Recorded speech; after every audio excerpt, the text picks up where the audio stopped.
Welcome back to my YouTube channel. Welcome back to my live stream. This is Jacob Cast 2024. Gonna play NBA 2K26 My Career on the PS5. While we do that, we're gonna talk about WWE Friday Night Smackdown. We're gonna talk about what happened tonight. We will talk about some of the news and rumors in WWE, a little bit of AEW. The AEW Redemption pay-per-view. I think that tomorrow on Saturday. That's the preview and petition for that show. Not sure what I'm going to do a review on that. Maybe I'll do a little bit of predictions. But we're going to talk about what happened tonight on Smackdown. Smackdown was some 2 hours of my life I wish I had back. Now I want to talk about the NBA with NBA star LeBron James. He left the Lakers. He signed with the Philadelphia 76ers for like 2 years for $8 million. That's a pretty good team. Pretty good starting lineup. Now make sure you guys hit that like button, leave a comment, please subscribe to my channel. Let me know in the comment section below y'all want to see more. This video is sponsored by my favorite podcasters. It's sponsored by JD from New York, Fightful Pro Wrestling, Solomon the Sound Off. This will be an hour and 10-minute live stream. The road to SummerSlam may begin.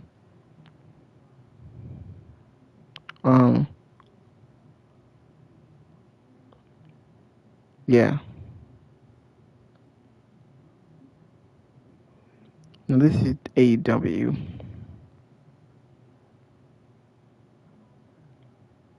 The Button Open Radio sellout.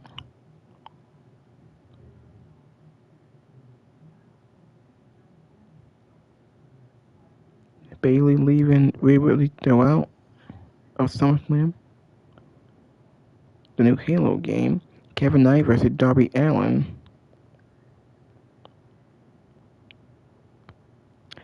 Just trying to show y'all the news and rumors here. Alright. Making sure my video is on live. Hopefully y'all can enjoy it. Now let me talk about Smackdown first before I play this game. Nothing much happened on Smackdown. The show was kind of a waste. Now the show opened up with Gunther and Nick Aldis and his contract signed. That was the opening of the show. Gunther drives Nick Aldis to a table after Aldis intimidates huge brawl.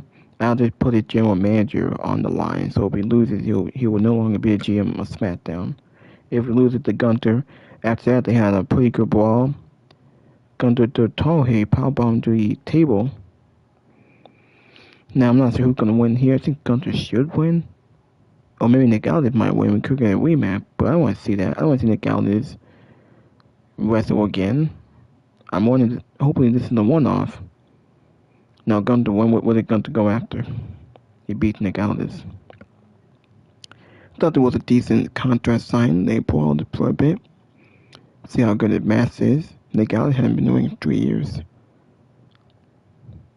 Now we got the qualifying match for the SummerSlam ladder match for the interim women's championship.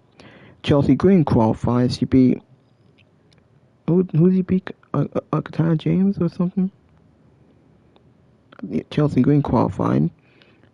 Charlotte Flair qualified against Nia Jax after Jade got involved and caught the match at the end of the DQ. Nia Jax got screwed again. Nia Jax might have to qualify again. She's clearly going to get added because this is not the second time she got screwed. Last week it was Charlotte who got involved in the match. Jade won by DQ. Now Jade doing the same thing. Charlotte qualified by DQ. Nia wasn't pinned. Nia clearly going to qualify, and we'll see her in the ladder match because I think she'll be on pay-per-view. We got Nikki Bella. She returned to issue a huge SummerSlam match. Fantastic. We have another 6-woman match.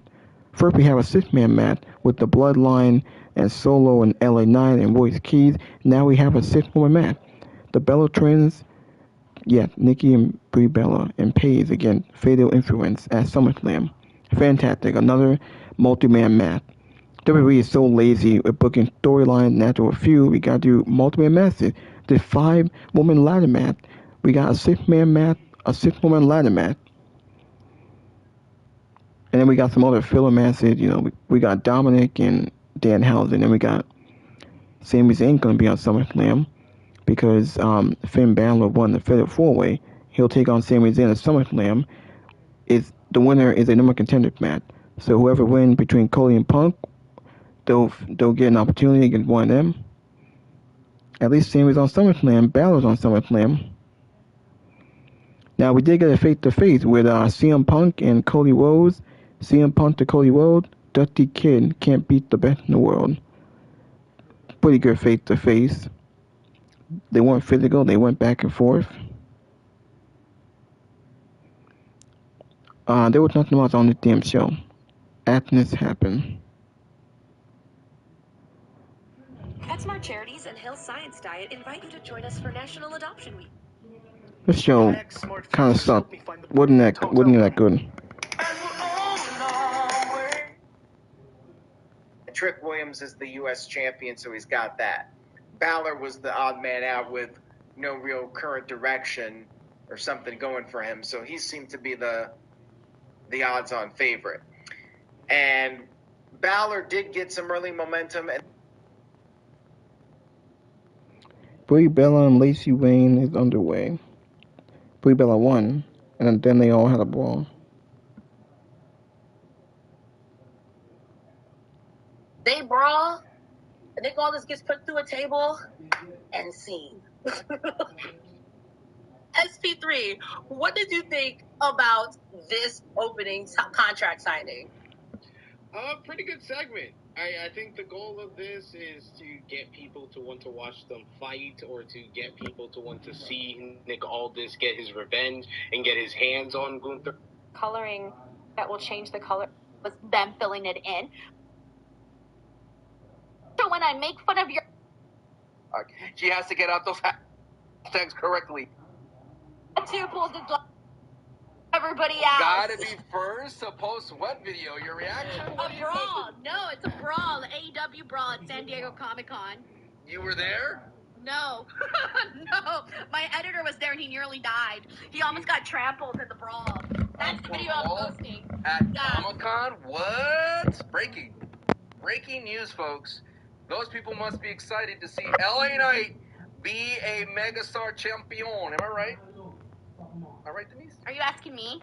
Yeah. Okay, there we go. Got it. Got it. Well, it's going up right now in like 63, it's 69% loaded. It's almost there. So as soon as it's fully loaded, I'll get it up everywhere. What happened? What? Get it? What? Huh? What happened? Okay. Oh, my video's up. Yay! All right. If you want to be the first to see it, go on TikTok. It's going to be dropping on all the other platforms within the next few minutes because it always takes us extra second to get shit up. Okay, so basically during the San Diego Comic-Con, Kyle Fletcher was on the stage, and then Brody King came out, started talking some shit, and then Bandito came up, and then Bandito and Kyle started fighting, and then they fell on top of a TV. They have like this big giant TV at San Diego Comic-Con where the panel can see what's being displayed up on the screens, and my editor was right behind that, and you can see the TV like falling. I don't know, I guess it's madness afterwards and whatnot. So yeah, that's essentially what happened there. So that's what you're missing out on. Don't worry, you can watch my video afterwards. Okay, so let's get to it. Here we go. We're gonna kick off the show. Give me a second, everybody. Also, thank you so much to Sancho for filling in for Santi today.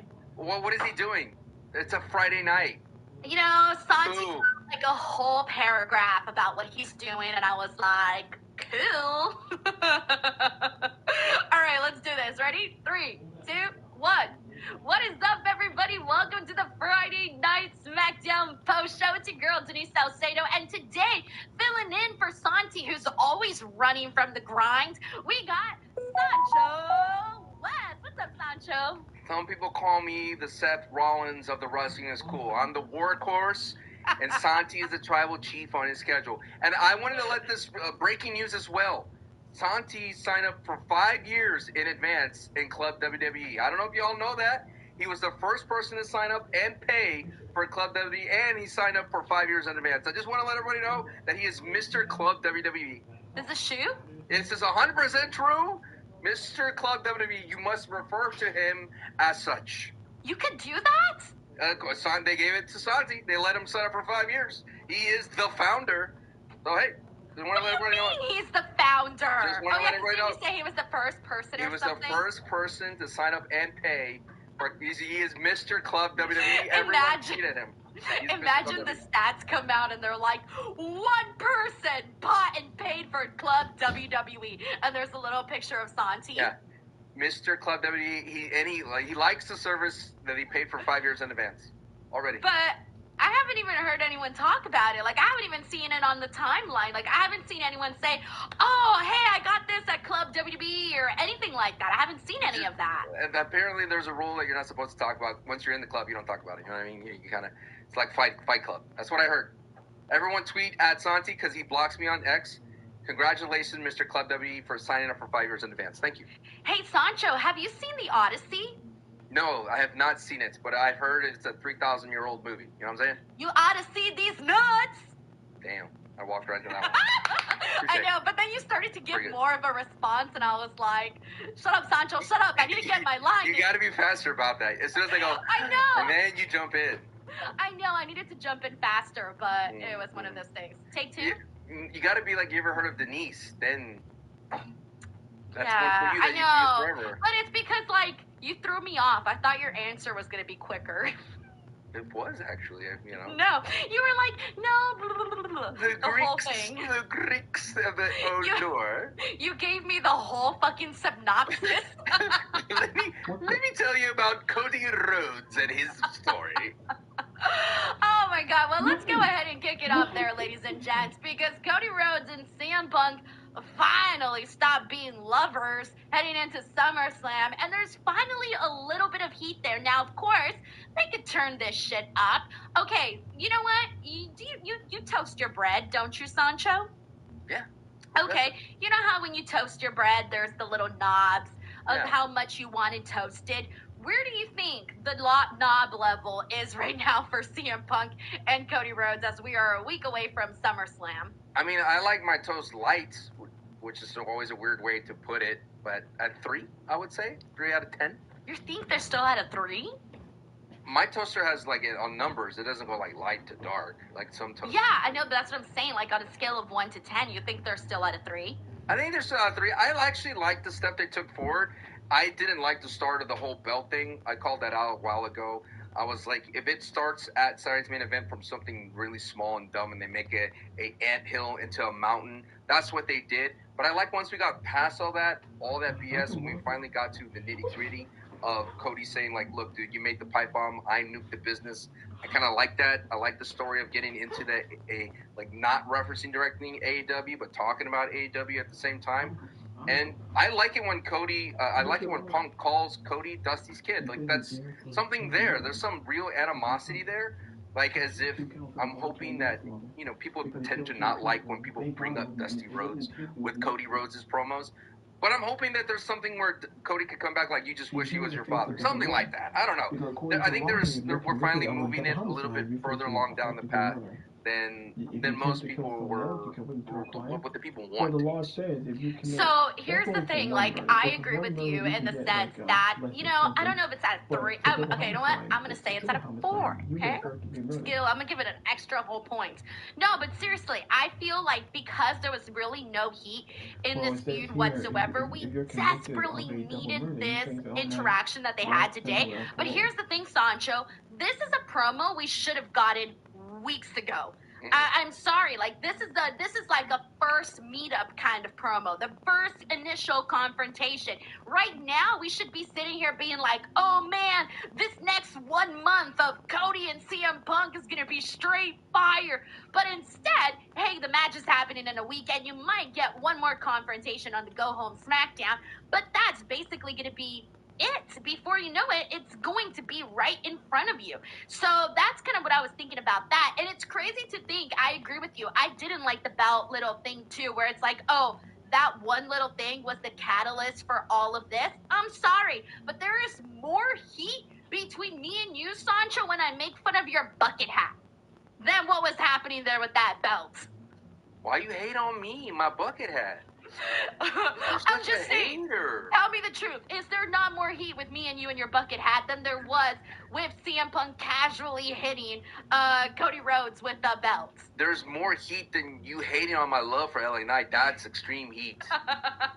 That is extreme heat. But I have to ask you a question, Denise. Yes. Do you think that the WWE was ever going to get like this close to the AEW parts of Cody and CM Punk's match? Oh, I know. So that was part of what I liked, by the way, where Cody, well, there was a few things, first and foremost. And I thought, you know what? In the beginning, I felt like Cody really stood his ground, right? When he talked about CM Punk's pipe bomb, but you know what? I'm the one who dropped a bomb, a nuke, whatever it is that he said on the promo, where he said, I'm the one who dropped this bomb on the this nuke on the pro wrestling world. You talked about it, but I actually did it. And when they kind of alluded to like 2022 and hey, you know, the path that they took, I'm like, haha, are we talking about what I think you're talking about?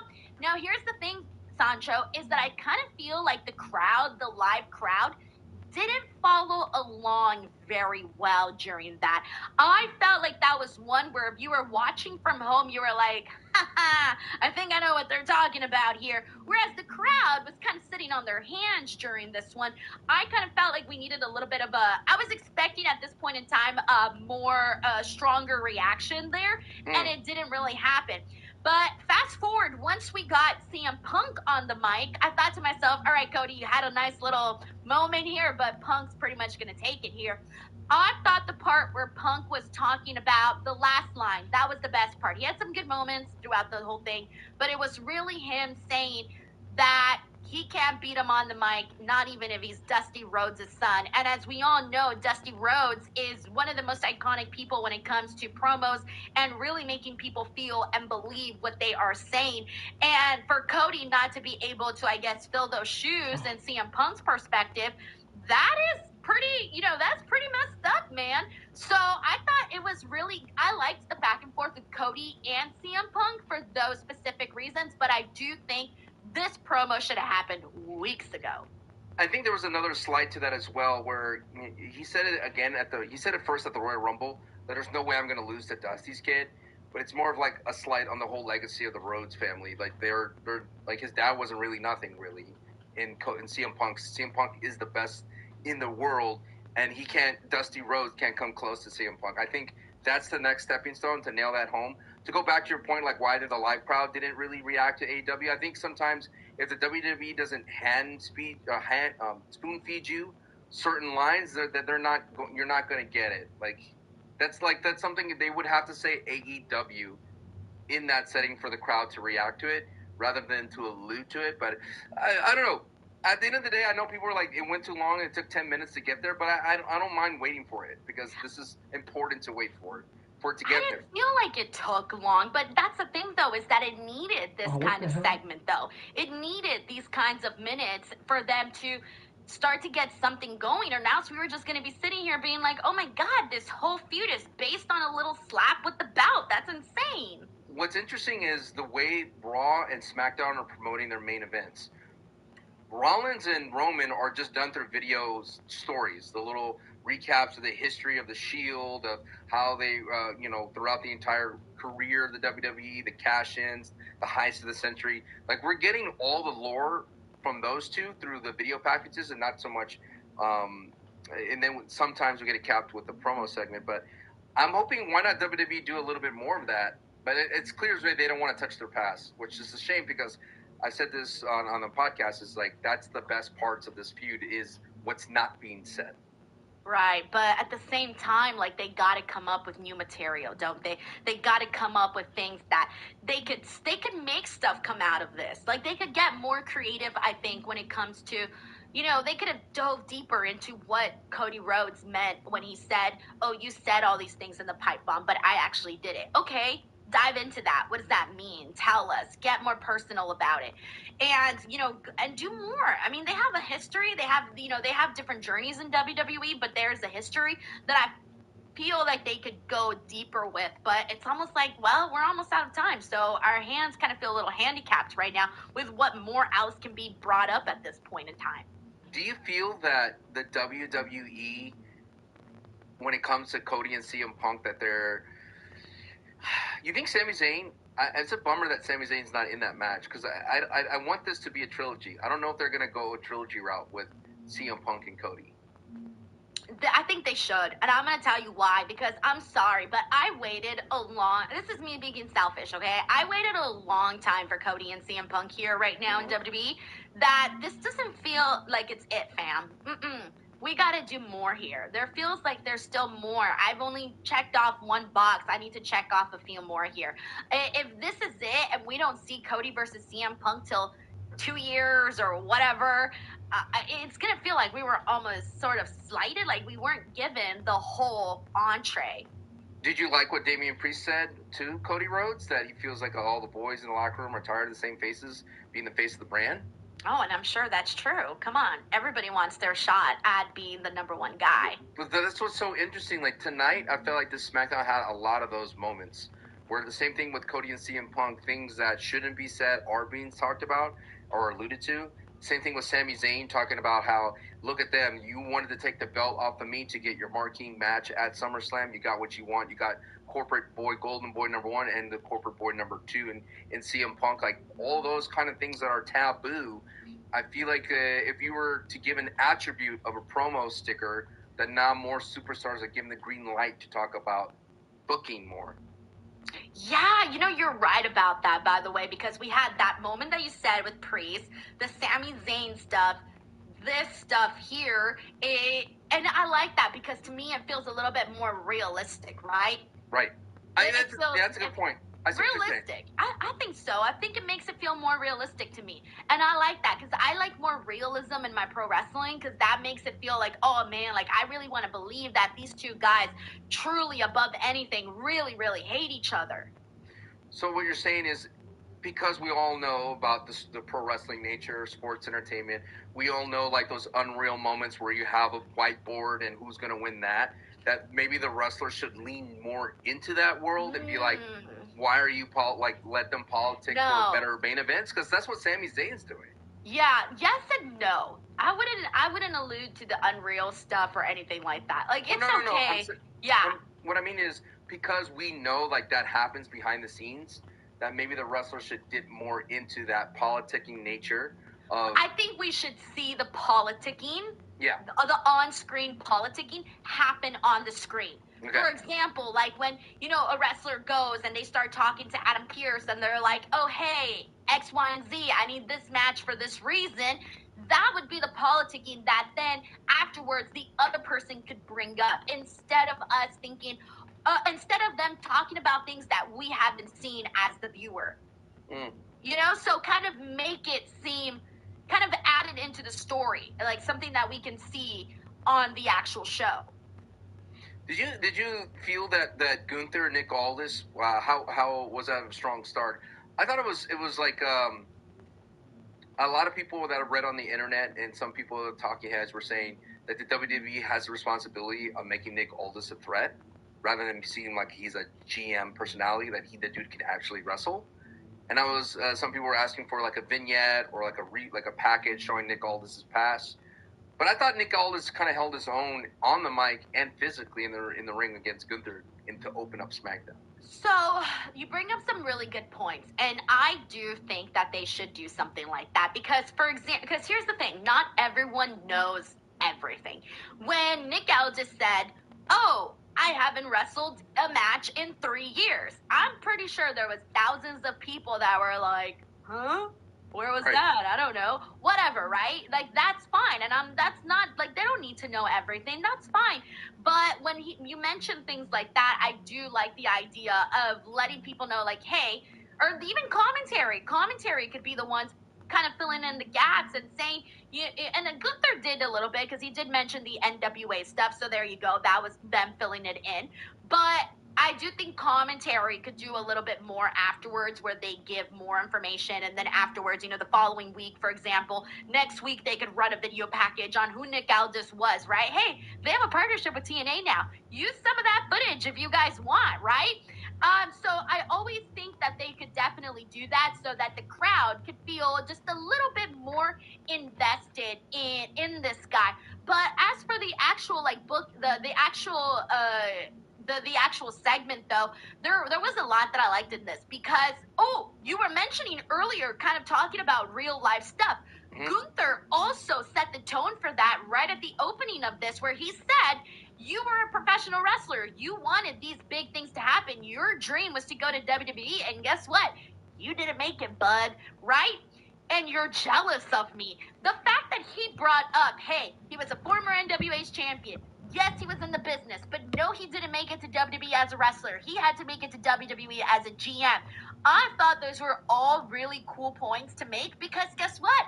They were true, which is crazy to think now, but, WWE, for whatever reason, they didn't go with Nick Aldis back in the day.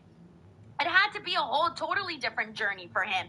But I like Gunther bringing that. Balor had all the other votes.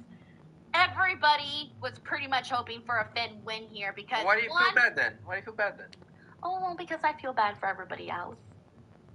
I got a heart of gold, Sancho. No, I kind of felt bad that they didn't, nobody expected anybody else to win. But at the same time, Finn has been here. Finn has been paying his dues for a long time. He's a great wrestler. He looks younger than ever. I think that we're all here waiting for the moment that the WWE monster finally goes and gives Finn Balor another go here for the championship soon. Can you help me in my pro wrestling brain understand this? Last time we saw Finn Balor versus Damian Priest ate 6 coup de grace, and he ate one to the back of the head, and yet he was still able to kick out. But then he just takes one and he loses. See, that's good because I didn't remember that. Just saying.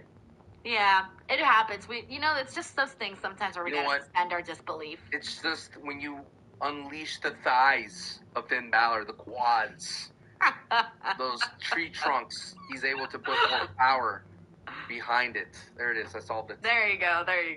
We got Cyan Soul here. It says, can Bobby Roode be a GM? Miss hearing his theme. Yeah, but if he's GM, we're not going to hear his theme unless he goes out there. Well, he's a great producer. He's doing really well as producer. Remember he came up with the whole, if you saw Unreal shot of Gunther and John Cena, that was him. Oh, yeah.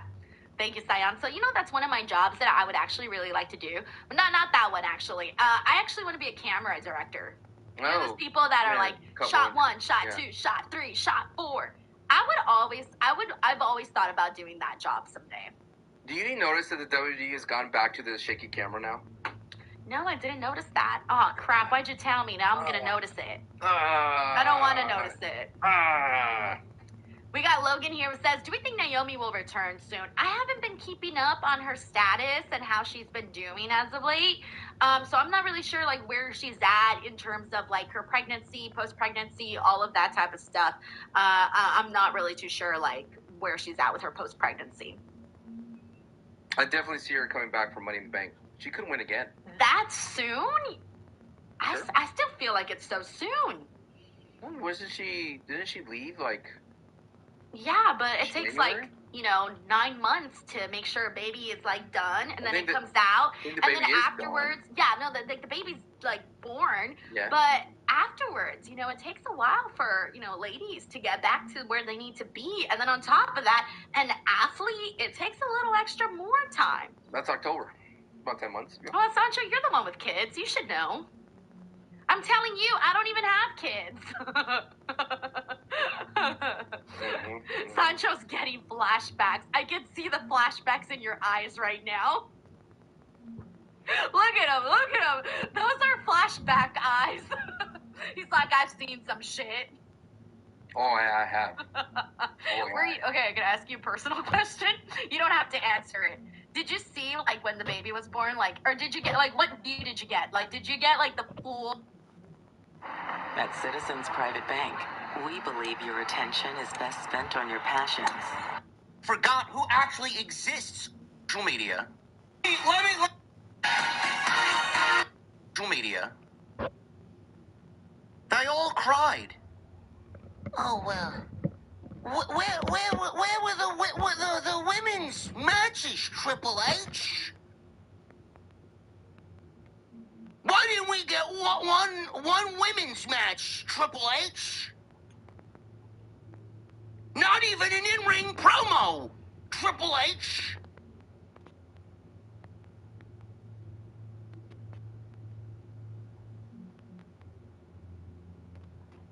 certain subsections of the IWC on Monday cried that WWE didn't give us any women's matches. We tune into Friday Night Smackdown,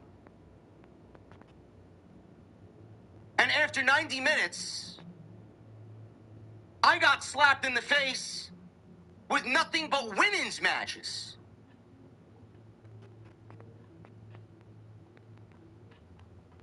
Sub-level, sub-mediocre.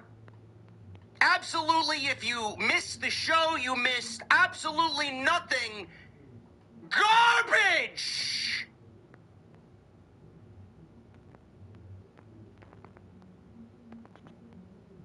Diabolical slop! On a Friday night. You know, I come to watch the most elite, most gifted, and most exciting superstars that the world of professional wrestling has to offer. I come for gripping, captivating, and thought-provoking stories that make you want to watch week after week after week after week. And then we get Nia Jax. And then we get Jade Cargill. And then we get Chelsea Green.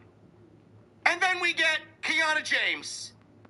And then we get 90 minutes of some of the worst professional wrestling that you will see all year. What did this show accomplish?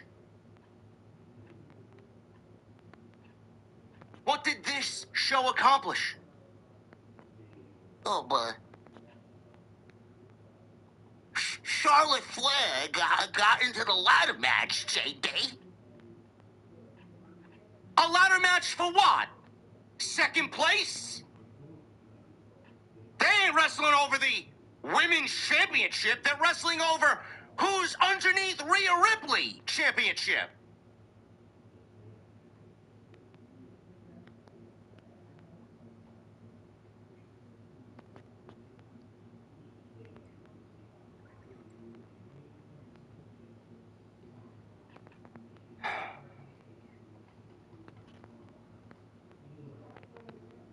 This show sucks. I'm sorry.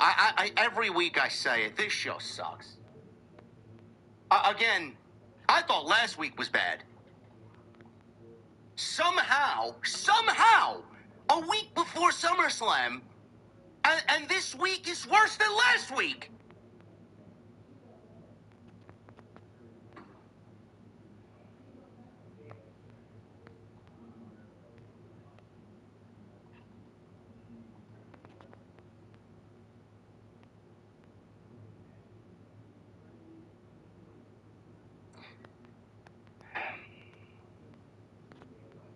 You know,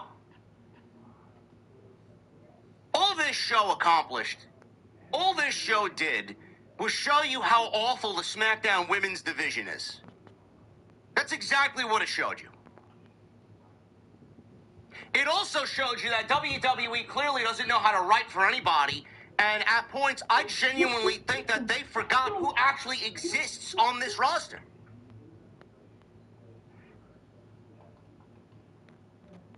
I'm looking at the roster page right now. Where is Carmelo Hayes, and why isn't he on the show on a weekly basis? Is he even going to be at SummerSlam? You do realize that Carmelo Hayes missed WrestleMania, correct? Now you're going to have him miss SummerSlam? Who thought that was a good idea? Or I don't know, maybe you forgot he works there. We had Baron Corbin show up 2 weeks ago, 2 to 3 weeks ago, and he attacked both Carmelo Hayes and Trick Williams. obviously targeting the United States Championship. Why hasn't there been a fucking follow-up? Why?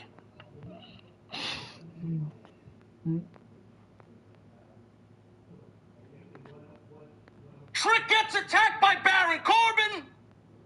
He's in a #1 contenders match for the WWE Championship tonight.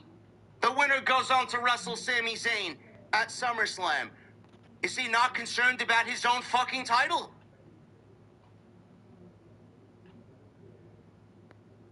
Carmelo Hayes, he missed WrestleMania.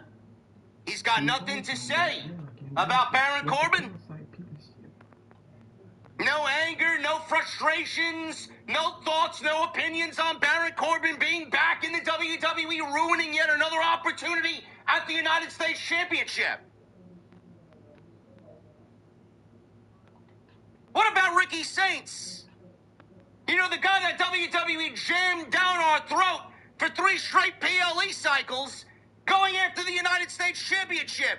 Where is Ricky Saints, and why isn't he on the show on a weekly basis? Don't you think getting Ricky Saints, who is barely getting any live reactions from the audience, tonight in Oakland, it was like pulling teeth to a point where they didn't even react to Cody Rhodes?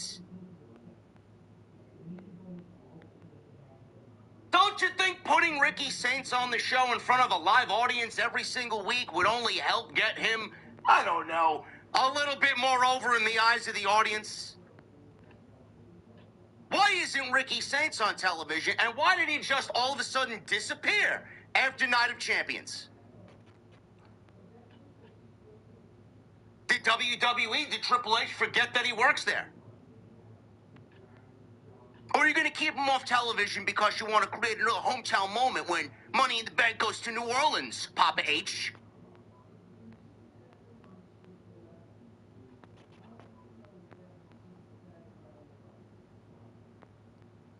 Drew McIntyre. My God, man, I love Drew McIntyre to death. I can't wait for him to get back to television. Holy shit. Is his absence sorely, and I mean sorely missed? Where is Julia? Why haven't we done anything to resuscitate Julia after such a dismal creative run there, SmackDown writing team? Oh, that's right. She's on Main Event wrestling dark matches with Kiana James. You know, the story you wanted me to legitimately give a fuck about because they were an on-screen pairing for the last year, only to get broken up because you wanted to break Kiana away and make Julia babyface. So what do? You play everything off in a fucking dark match!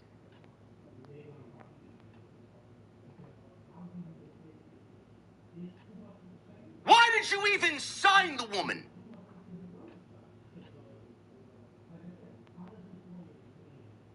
Does she even work there? Here's one for you. Right before WrestleMania, he was putting on some of the best matches on the entire show. Late 2025, the guy was putting on some of the best matches in WWE all year. Where is Ilya Dragunov? Was he one of those guys that was asked to take a pay cut? Where is he? No explanation. Not even a murmur, a whisper, a whimper. No name mention whatsoever. I'm looking at his picture right here. It's outdated, but I'm looking at his picture right here on WWE.com. Former United States champion, won the title from Sami Zayn in his first night back after a devastating injury. Where is Ilya Dragunov? Is he going through visa issues? If he's not going through visa issues, which I don't know if you guys are aware, if he was going through visa issues, I don't think he'd be able to I guess, work in the United States. He's obviously showing up to work. He's at the Performance Center. He's at the fucking dungeon with Natty Neidhart. Where is he and why isn't he on television? Why isn't he on television? Don't you think Dragunov's inclusion on television would, I don't know, make SmackDown a little bit more enjoyable? Jacob Fatu has been taken out of a top spot on SmackDown to reside in the bloodline as a right-hand man to Roman Reigns who doesn't want to show up to work. So I guess as a compromise, Jacob Fatu now wrestles less than ever before.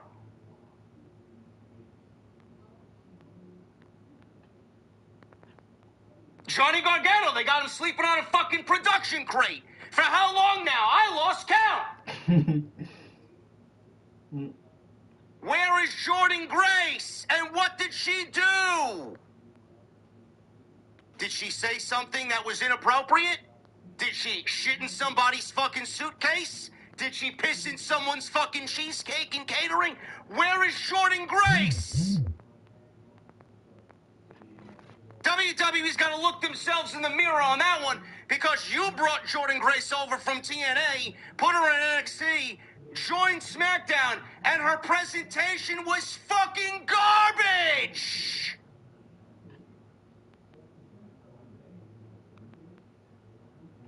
She came out to fucking crickets! I would walk out there and get a better reaction. Plus the theme music that you gave her, when you give someone generic AI Def Rebel fucking slop that doesn't fit someone's character and leaves the audience asking, who the fuck is that? Then you got a failure known as Jordan Grace.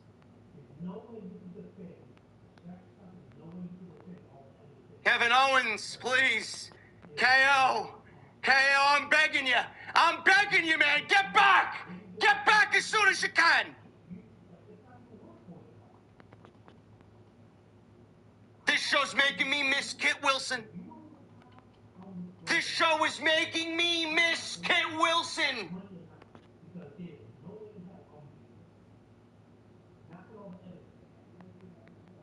Matt Cardona. They brought him back to sit in the locker room watching his wife wrestle while his fucking wrestling boots are collecting dust.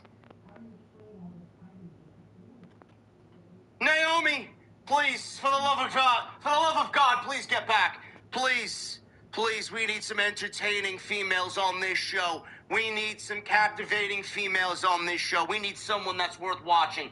Not Jade Cargill. Nathan Frazier, Axiom. There's no tag team division. The tag team division is non-existent. They're using the fucking War Raiders, who are a Monday Night Raw tag team, who won the AAA tag team championships. They got them on Friday Night Smackdown, wrestling Damian Priest and R-Truth, who aren't even a fucking tag team!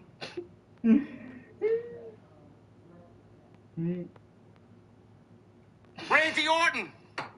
Bro, I know Pat McAfee fucked you up.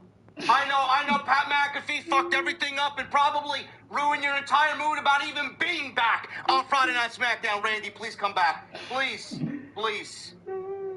I need you. I need something. I need something. Ray Phoenix. Where is Ray Phoenix? How do you sign one of the world's best luchadors? You bring in his brother, make his brother the Intercontinental Champion, give his brother a major SummerSlam match, and Ray Phoenix is holding a AAA Cruiserweight Championship, which then is the only way he gets on this fucking show!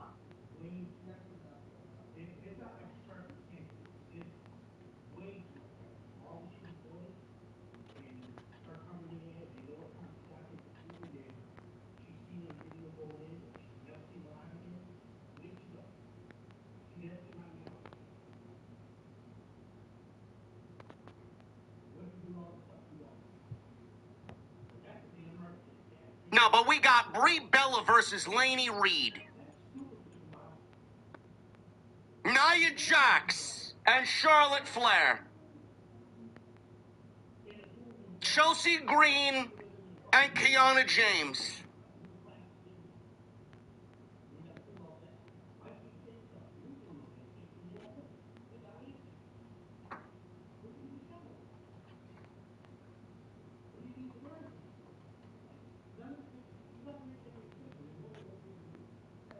I don't have it. I don't have any words, Chad. I don't have any words. I don't have any words. Let me guess, next week WWE's gonna book Nia Jax and Lash Legend versus Meat Shit and Beat Fab. Oh man, I can't wait!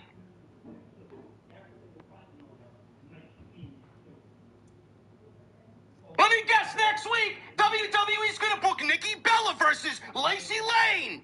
Or whatever the fuck, JCJ, Lacey Lane, JCJ, who the fuck cares? It all sucks! It all sucks! It all sucks!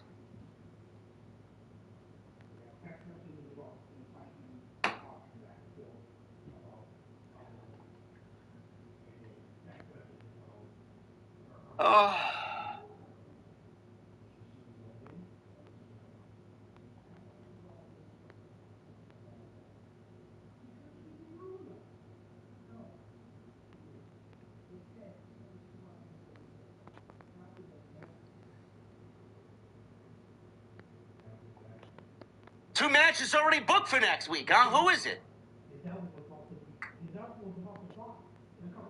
Julia versus Lash Legend for the last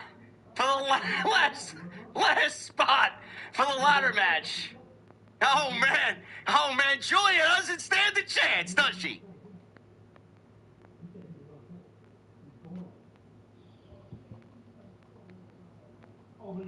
Izzy Dame, Lizzie Rain, it's all fucking garbage.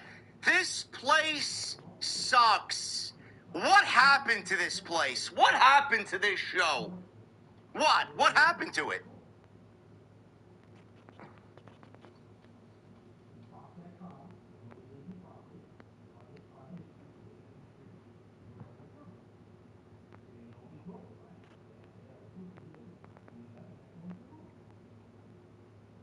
You know, it's been one of those weeks, man. Monday night was one of the worst shows that WWE put on all year. Raw was terrible. Dynamite was terrible. Smackdown is terrible. I don't know. I don't know if it's the summer months and they feel like nobody's watching. Redemption's coming up on Sunday. This is one of the most useless, worthless fucking wastes of money I have ever seen all year. How anybody can justify this show by spending $50 on it? Then you got Busted Open Radio being absorbed into WWE Radio. I mean, everything just fucking sucks. What is this community coming to?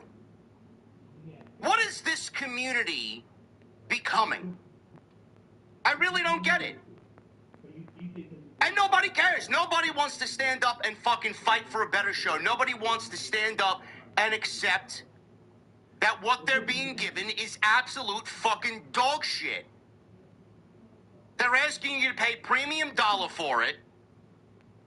Meanwhile, they're absorbing Busted Open Radio and firing Thunder Rosa, and they're just paying to control the narrative. They are paying to control the narrative.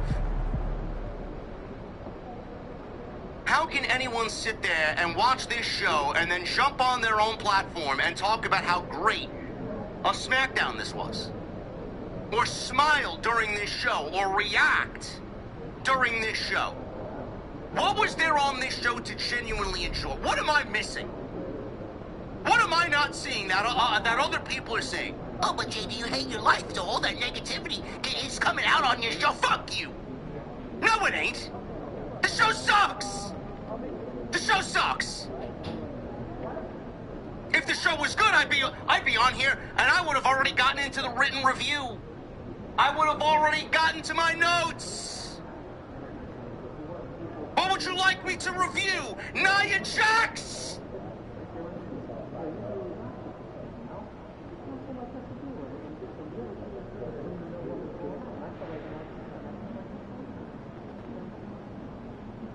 WWE has paid to control the narrative. Everything is great. Everything's great. Oh my God. Everything's great. Everything's great. No, it ain't. We are in such deep shit. We are in fucking dire circumstances, man. Dire.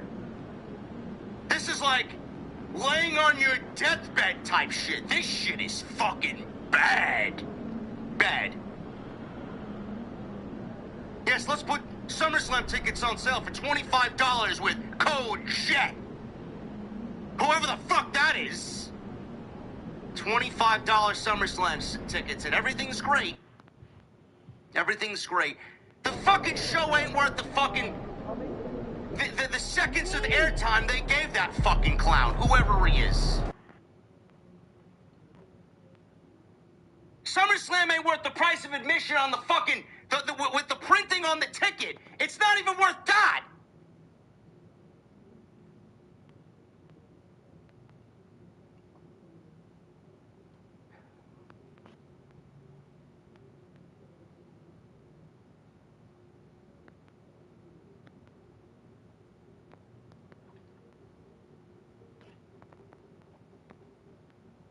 What am I missing, chat? What am I missing?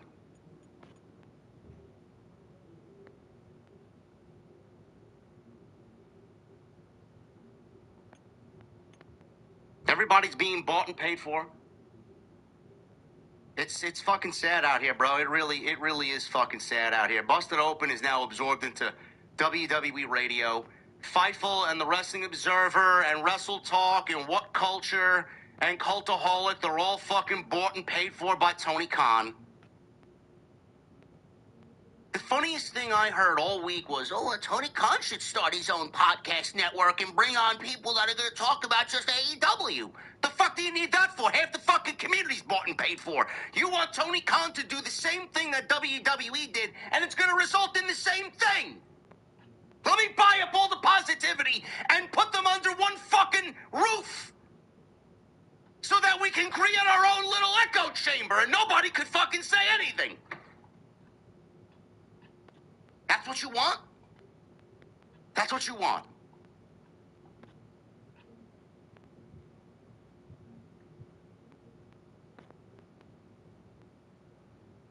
There's not one shred of honest, genuine, thought-provoking,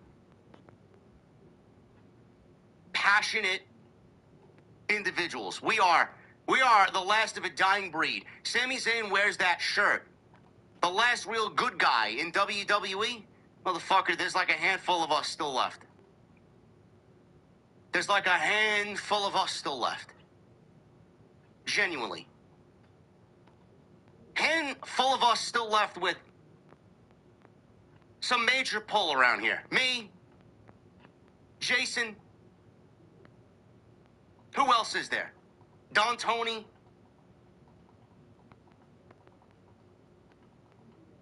There's not many of us left, man. There's not many of us left. Jade didn't wrestle. She exists, Wayne. She's fucking terrible. If you got a problem with me criticizing Jade, maybe you should fucking leave. She sucks. She's an absolute fucking eyesore in the entire division.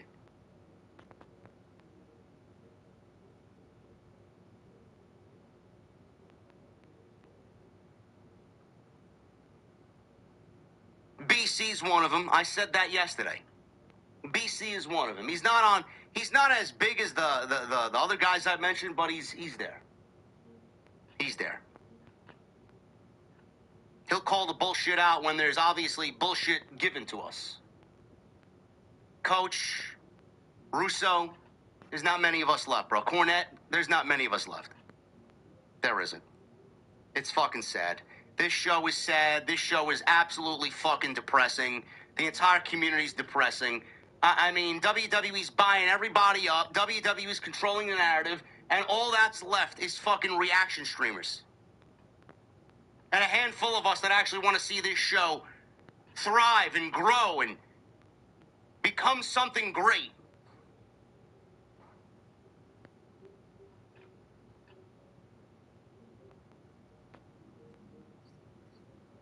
Yeah, you know what? I am going to include Santa Zap in I'm going to include him in the rest, because he genuinely gives honest criticism. He does.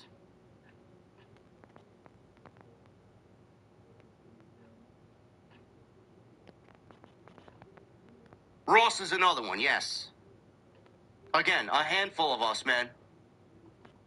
A handful of us. Oh, man, I'm legitimately drained, bro. I can't.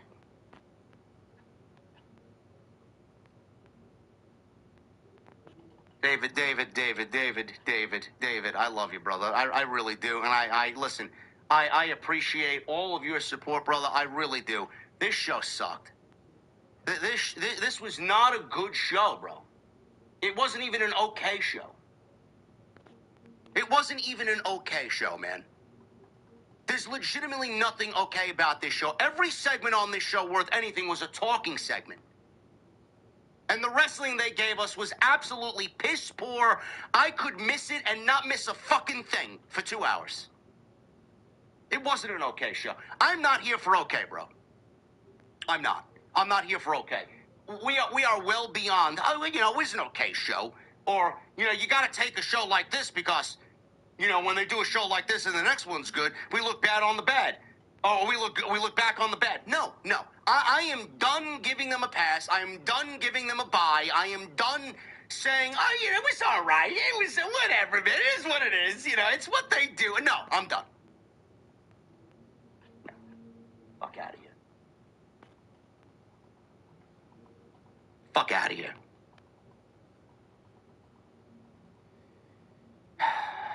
We're going to get into this show tonight. There's not much to get into, except for the 2 promo segments and 1 backstage segment with Sami Zayn. They finally found a way to get Sami Zayn on the SummerSlam card. I don't actually hate it.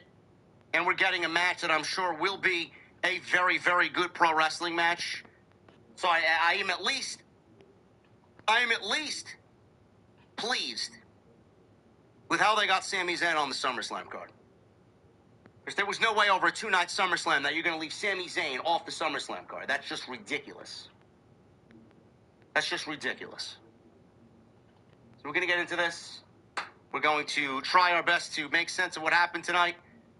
This is one of your last true, honest podcasts in the entire community that will never change, will never sell out, will never have a narrative, will never bullshit you or gaslight you. This is off the script. Yeah, listen, Santa Zap is a good dude. He is.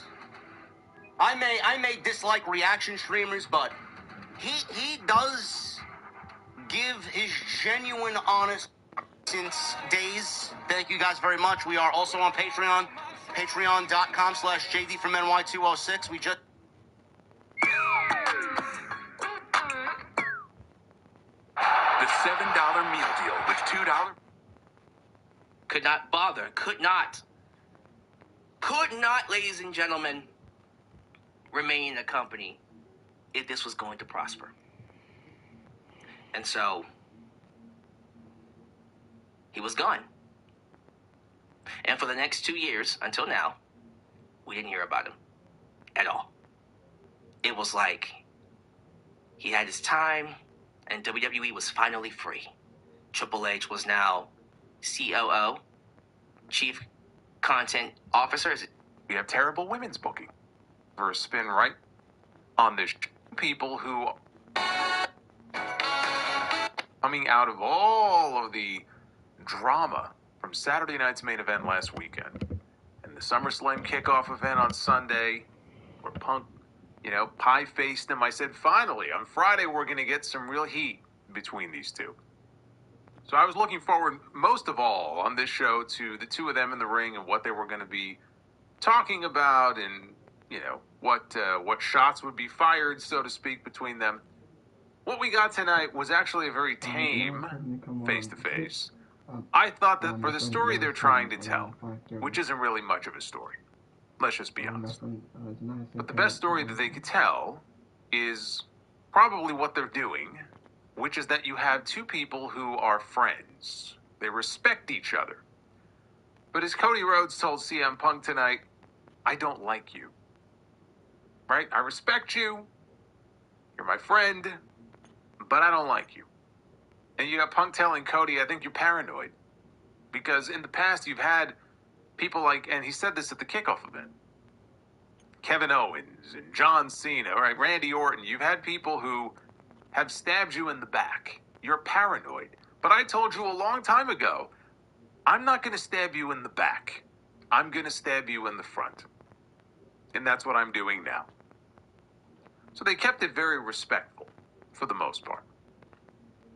And I thought what they did was good. It wasn't this knockdown, drag-out, memorable promo. They didn't get their zingers in there the way that Roman Reigns and Seth Rollins did in their contract signing a few weeks ago.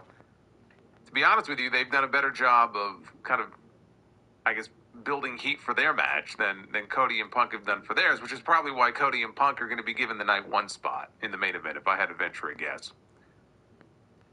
So what we got tonight was good.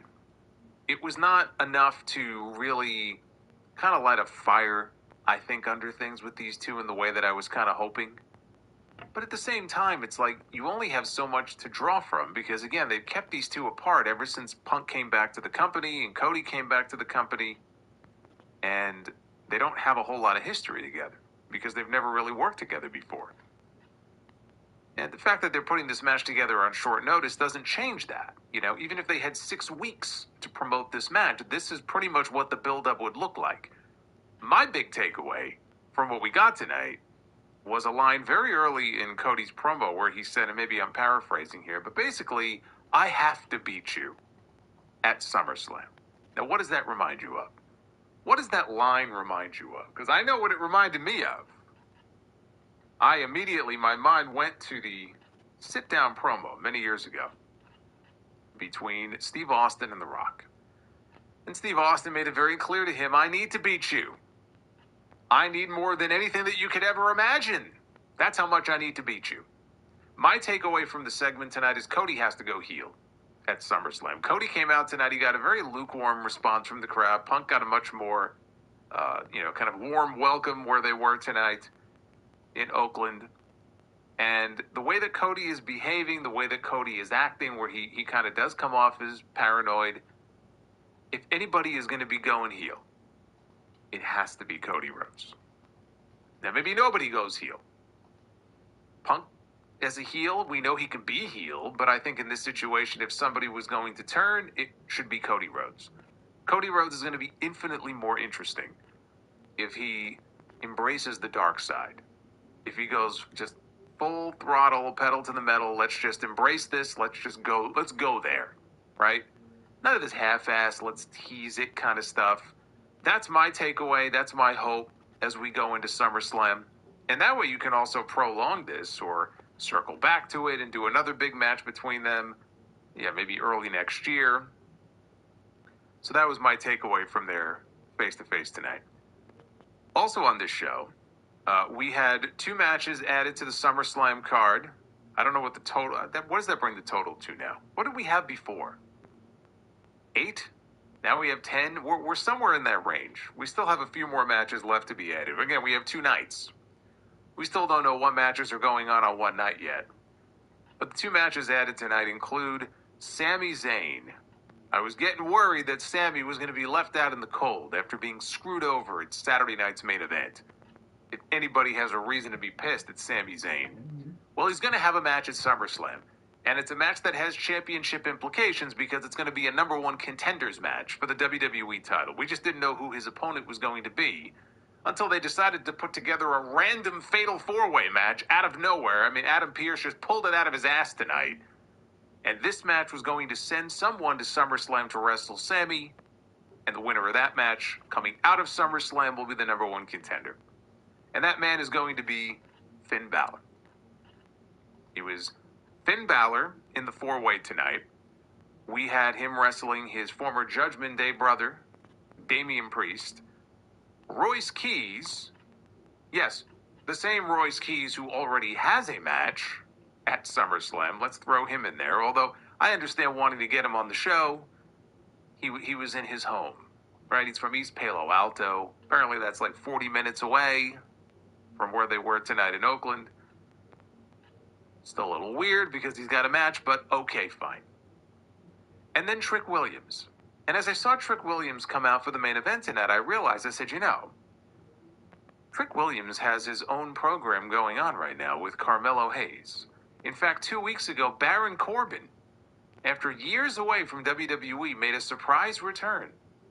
And everybody was talking about Baron Corbin for one night.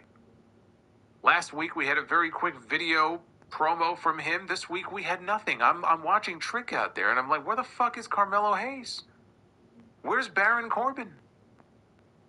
Why does he not have a United States Championship match already announced for SummerSlam? We already know the women's U.S. title is not being defended. They threw Tiffany Stratton in the ladder match.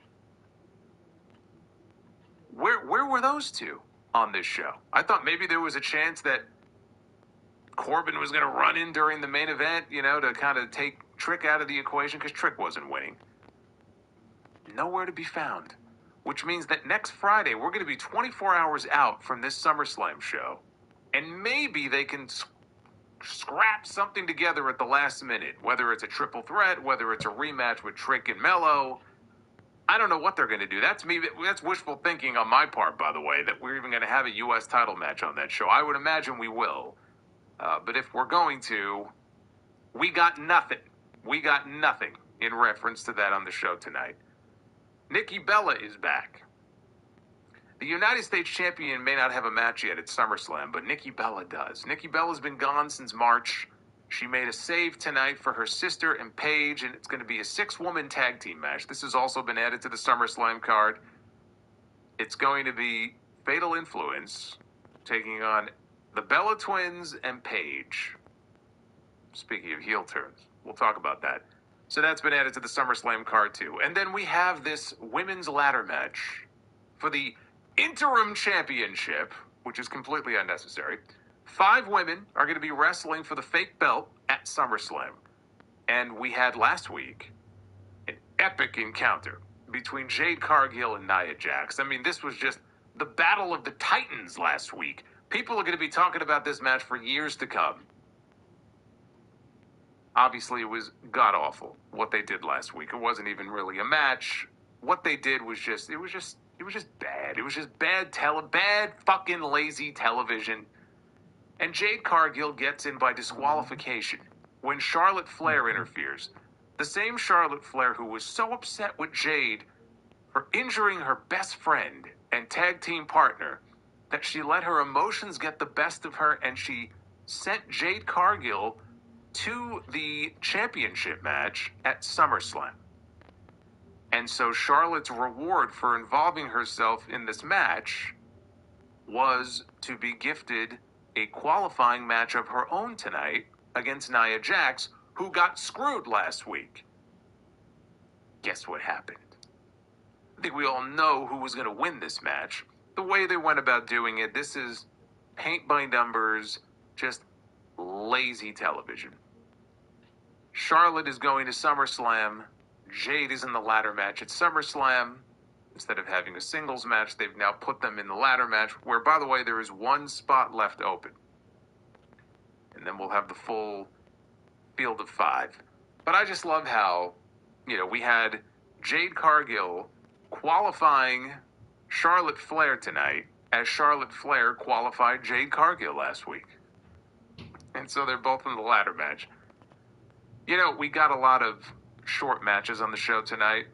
that still were broken up by just a ridiculous onslaught of ad breaks at the weirdest times. I don't know what was going on with the breaks tonight.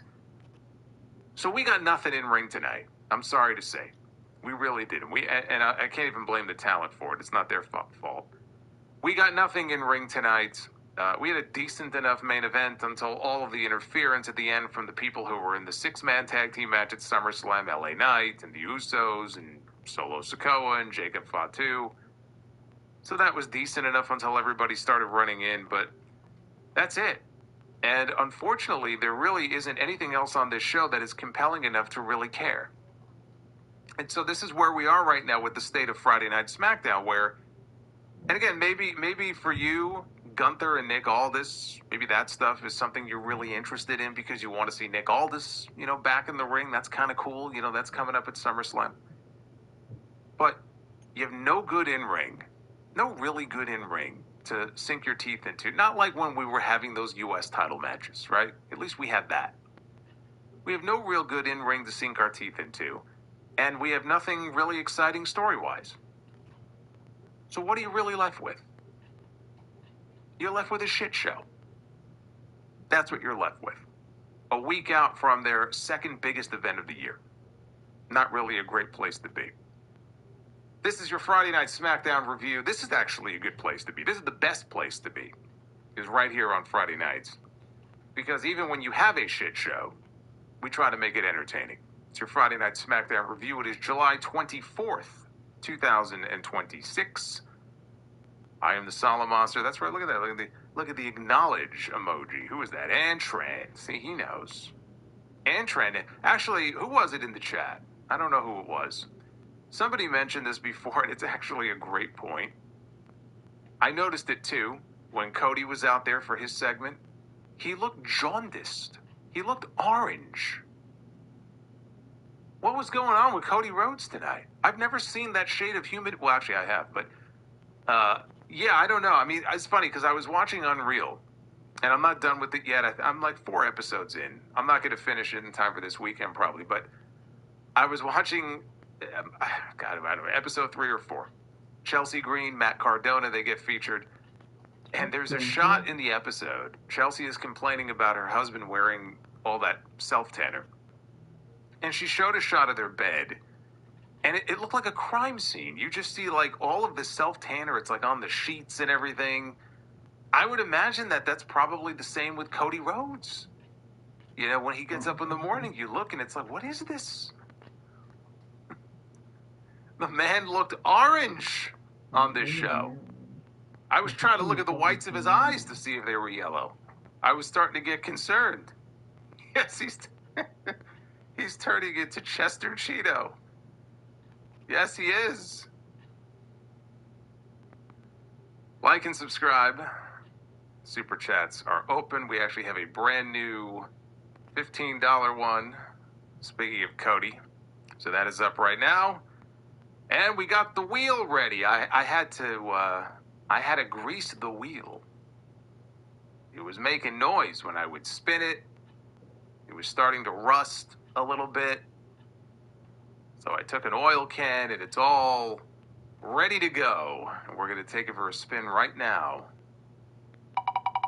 Find out how many likes we need for Be the Booker tonight. This is a big spin. Big spin.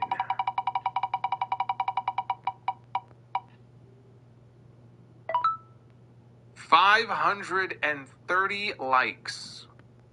And we're at 224. This is going to be quite the undertaking. It's not impossible. We got some work to do here. 530 likes. We do have the bonus goal as well. I shall leave that up to you guys as we get into this. Starting with Adam Pearce. Adam Pearce is going to have some more work on his plate because Nick Aldis, at least until he gets through SummerSlam, is no longer officially the general manager of SmackDown because that's not allowed. But he was in the ring with Nick Aldis to open the show. And we were getting ready for the contract signing for Aldis' match with Gunther at SummerSlam. But we had some stipulations that had to be adhered to. And so first, They went and introduced Gunther. And he came down to the ring, and he was all smiles here as he got in. Pierce mentioned that there are certain steps. So, for instance, once Nick Aldis signs on the dotted line for this match, he will no longer serve as the general manager of Smackdown. And his responsibilities will then become Adam Pearce's responsibilities. He also said that there is a hold harmless agreement where Aldis will not be able to hold WWE responsible for whatever happens when he is in the ring with Gunther. Aldis said he was ready to accept the consequences of his actions, even if it meant relinquishing his responsibilities as the GM. Gunther said that this is going to be the greatest match and moment in the career of Nick Aldis, but he's wasting his time with this instead of chasing the championship because Aldis didn't know how to do his job. Ever since Gunther joined SmackDown, Aldis has had it out for him, and he finally figured out why. Said that Aldis is jealous of him. He knows Aldis is a former NWA World Champion, but Aldis never really made it as a superstar in WWE. He was dreaming of being here, but it never happened. Meanwhile, Gunther showed up. He got it all. The records, the money, the championships. Aldis had to face not just being not good enough, but now Gunther is going to make Aldis' dream come true. So he went and signed the contract, and he said that he'll have Aldis join the list of legends that Gunther has put down. He mentioned Bill Goldberg. He mentioned AJ Styles. He mentioned John Cena. He said all of his victims were chasing one more moment. So now Gunther was going to add him to the list. So Aldis took the mic. He said if Gunther actually believed that he wouldn't be here, he wouldn't still be here saying it. All these things, going down the laundry list of all these things that he's talking about, it's almost like he's trying to convince himself. So he finally figured out Gunther. He said Gunther is projecting because Gunther never thought that this would actually happen. He thought that he would cheap shot the general manager, he would pay a fine, he would move on with his life. Aldis, though, fought back. And he said that Gunther can talk about Goldberg and Cena and Styles, but he hasn't had a match in 3 years, and he said, I've got nothing to lose. When I beat you at SummerSlam, you go from the career killer to the man who got made a bitch by his boss. Which is true. This is kind of where we are now with Gunther. The man who beat John Cena in his final match, the man who retired AJ Styles at the Royal Rumble, is now wrestling his boss. And if I had to venture a guess, Gunther is going to win. But he is in a situation where he's wrestling his boss. And if he gets bitched out by his boss, considering where he was 6 months ago, 7 months ago, that's going to be pretty sad for a guy who hasn't even been in the ring and had a match in 3 years. It's not a great place for him to be. So Gunther attacked him. Aldis got the better of him. Pierce tried to get in between them and separate them, and that gave Gunther the chance to hit him with a dick kick, and then he powerbombed him through the contract signing table that was in the ring. I thought it was an effective segment. Again, it was fine. I mean, how much physicality can you really expect between these two? I didn't know we were going to get much in the way of physicality. Yeah, but they had Gunther, give him the power bomb. Not the first time that Gunther is stepping into the ring with a non-active person in the company, with a non-active member of the roster. Last year it was Pat McAfee. This year it's Nick Aldis, who, as I said, has not wrestled ever for WWE and has not had any kind of wrestling match in about 3 years. But he is, an accomplished wrestler in his own right. He's got the pedigree. He's got the resume. He's been there before, right? Well over 1,000 days combined as NWA champion. He's got a win over Cody. But this is something that most WWE fans who don't even know, they probably think the NWA is a rap group. They have no fucking idea what the NWA is. How are they supposed to know?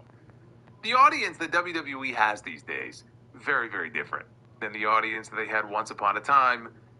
This is not what I would call a hardcore audience who is in tune with all the wrestling history and all the wrestling knowledge. They hear these things about how Nick Aldis was a wrestler. He wrestled, right? They mentioned the NWA tonight. Because that's all they need to do. They just give the fans a sense, like, all you people need to know. You don't need to know where he wrestled or who he wrestled or what kind of wrestler he was. They just want you to know he used to be a wrestler, he never made it to WWE, and this is the biggest moment of his life. This is bigger than the birth of his child. He's going to finally get to call himself a WWE superstar, which in the context of the show is the biggest possible thing that one can do in their entire life. You could cure cancer, you could save kids from a burning building, and it still wouldn't be the kind of accomplishment that it is for you to be a WWE superstar. And so Nick Aldis is finally going to have that opportunity in Minneapolis. Because there's just nothing bigger in the world. But look, WWE decided to bring him in and bench him and put him in the GM role, and I think he's done well. You know, I think he's excelled in that role. I'm surprised it took this long to get him in the ring, but good for him. I know that this is something that he has wanted for a very long time. You know, even back to when he was in TNA, in the NWA, and so this has been a long time coming for him, and hopefully, you know, win or lose, hopefully he comes out of it healthy, and hopefully the two of them can go out there and have a good showing. Arabian Night says, I don't remember one great Aldis match ever. Well, I don't have any memorable TNA Aldis matches. I do know he beat Sting, I believe, right, in Sting's final TNA match. But in the NWA, especially the stuff with Cody, and they had a couple of matches. I mean, they had a match at the first All In, and that was really good, as I recall. So I would, at the very least, I would go back and check that one out. In the back, Kathy Kelly, she was about to give us a medical update on Aldis, who was taken into the trainer's room, when Sami Zayn hijacked the interview. And he talked about winning the WWE Championship, but the powers that be did not want him to be the champion. And so, in just a matter of days after that, he's on Monday Night Raw, a show that he's not even on, defending his title against Cody Rhodes. And when Cody got taken out, the second corporate poster boy, CM Punk, he showed up ready to go. And so now Punk and Cody, they're set for SummerSlam. Everybody's all happy except for Sami. Said that he was champion for 18 days ago. 18 days. I was going to say he was champion for 18 days. He wishes he was champion for 18 days. He was champion 18 days ago. Now he has no SummerSlam match. So he's yelling at Adam Pearce, who appears.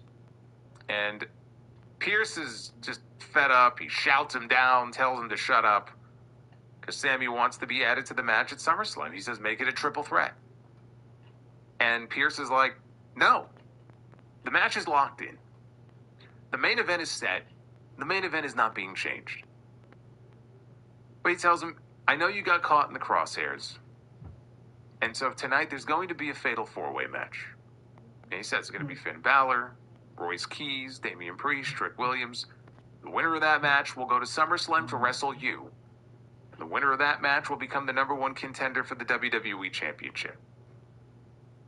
So Sami was not very happy about that. He complained that these four men, they just had to be mentioned by CM Punk. And so now we know why Punk name-dropped them.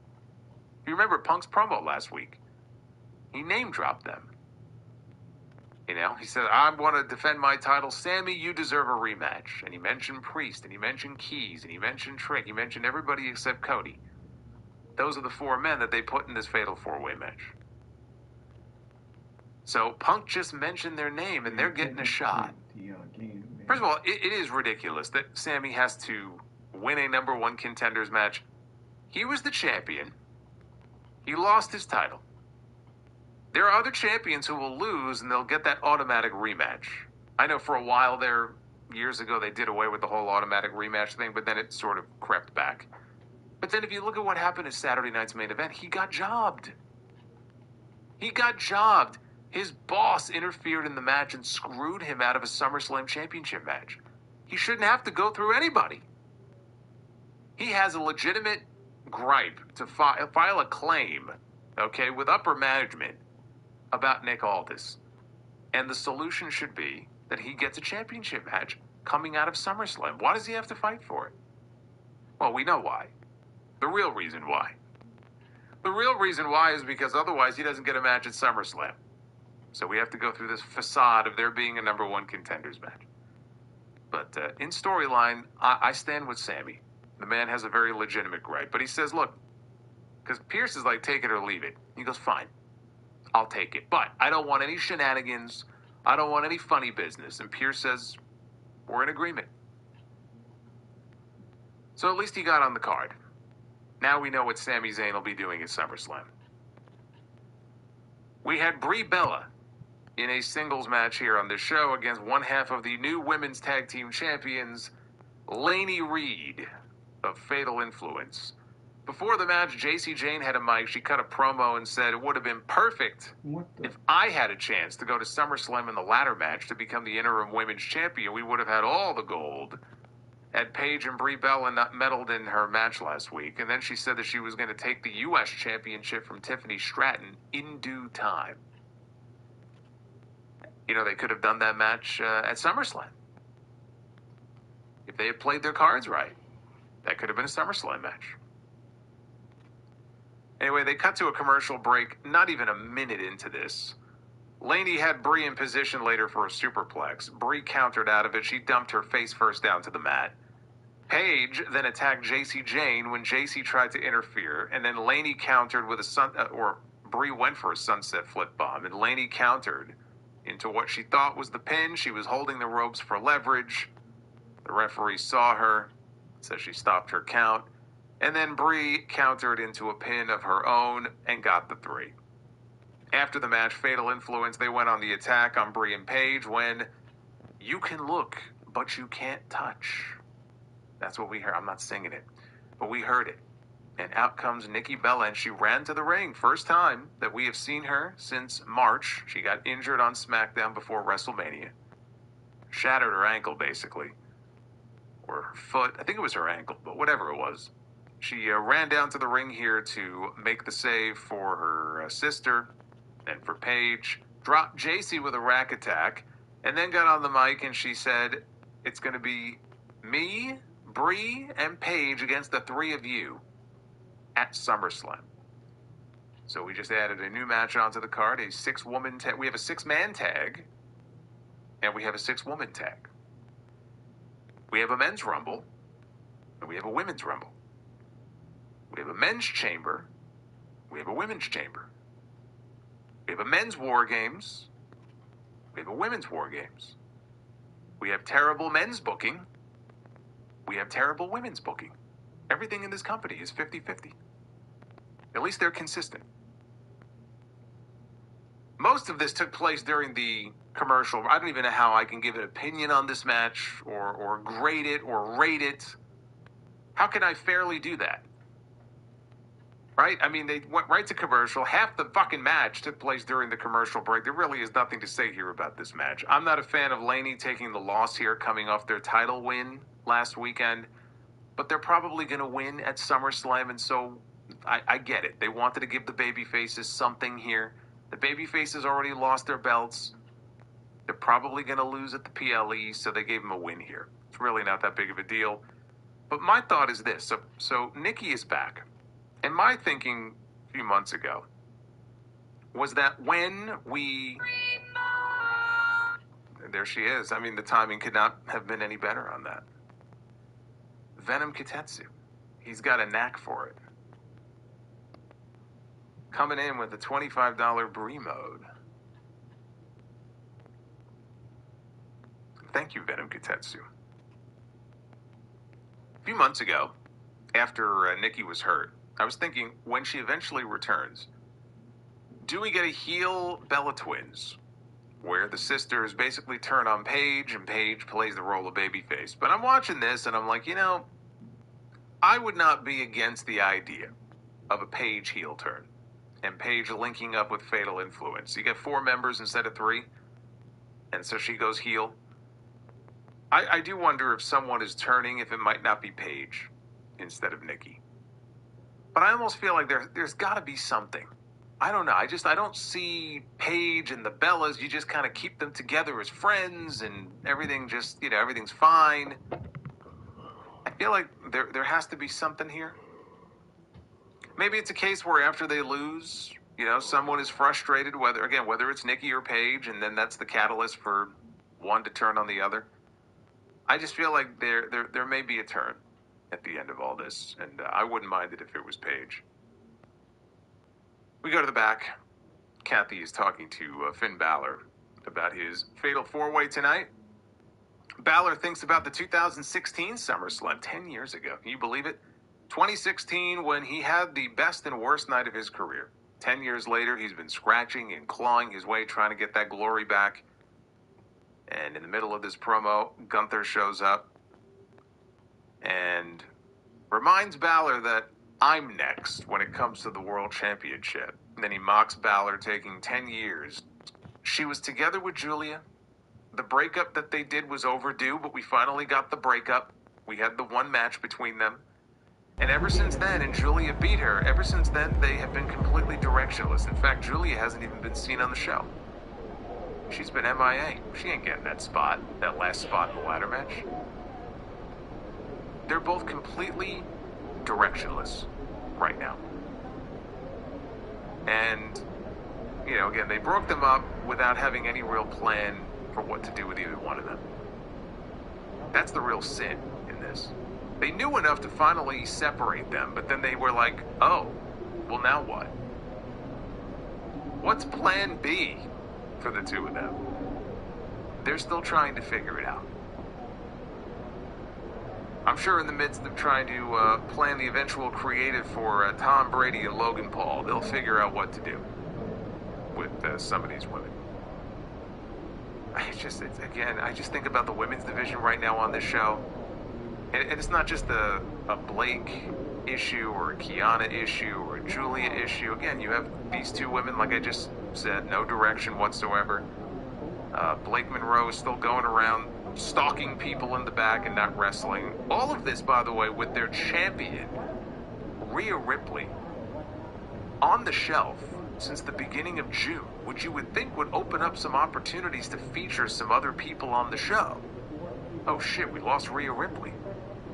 We can't build everything around Rhea Ripley and her SummerSlam opponent because Rhea's off the table. What are we going to do?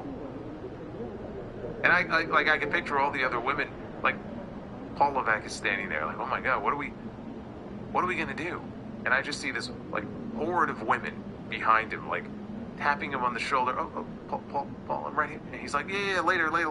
We're trying to figure out what to do right now. Oh, but Paul, yeah. Leave us alone. We're busy right now. Some other time. Next, they all stand behind him like, hey, we're right here. We're right here. This is the brain trust at work. R-Truth and Damian Priest, they were having a chat backstage. And,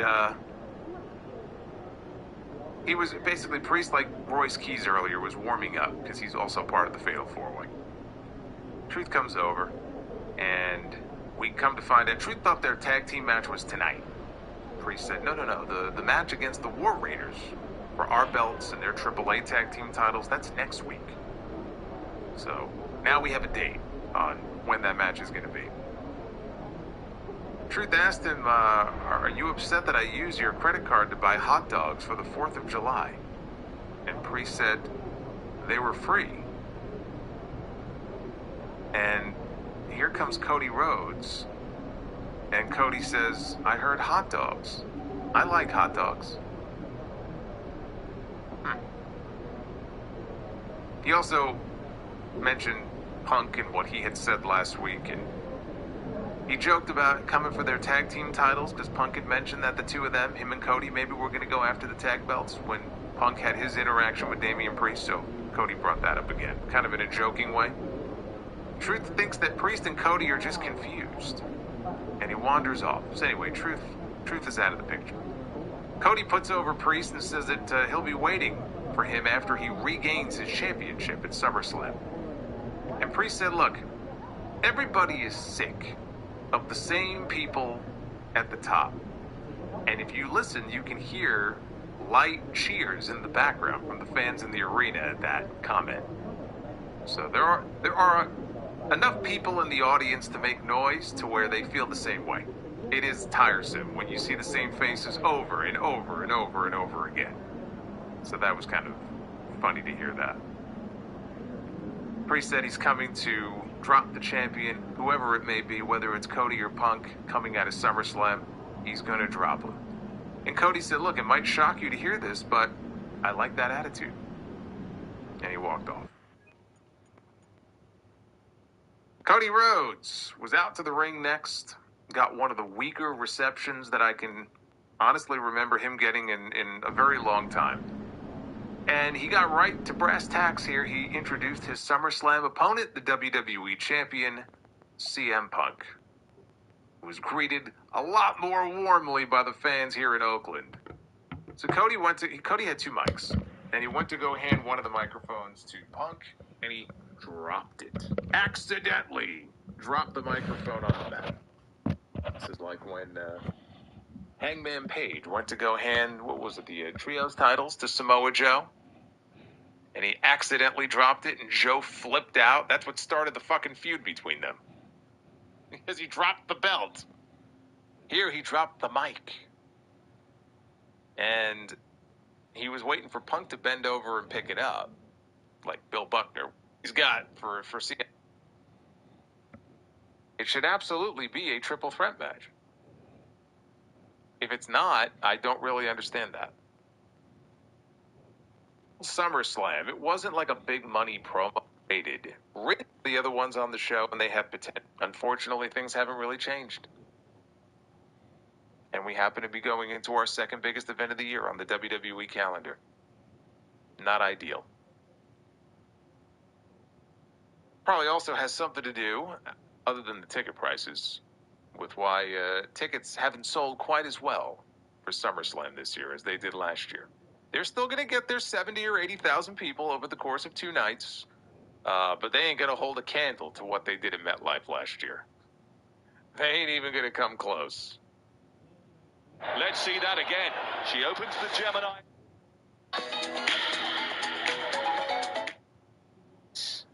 LA Knight asks Keys if this guy was for real.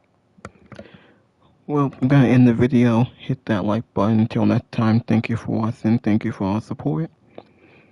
I will be back with more. Gonna end it here. I'll see y'all later.